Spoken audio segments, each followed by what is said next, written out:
యారా బామ్మర్ది, మీ బల్లిబావని మాట్లాడుతున్నా.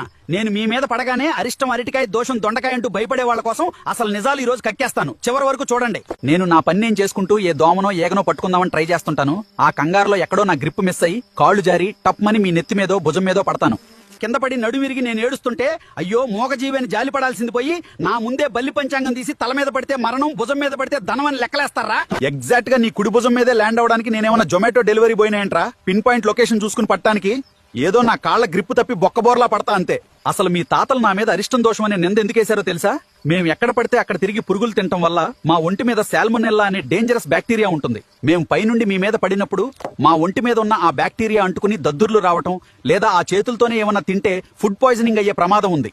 అందుకే మీ బద్ధకాన్ని వదిలించి మీ చేత బట్టలతో సహా తలస్నానం చేయించడానికే ఈ బ్యాక్టీరియా కాన్సెప్ట్ కి కాస్త దోషం, అరిష్టం, ప్రాణగండం అనే భయాన్ని యాడ్ చేసి మిమ్మల్ని భయపెట్టారు.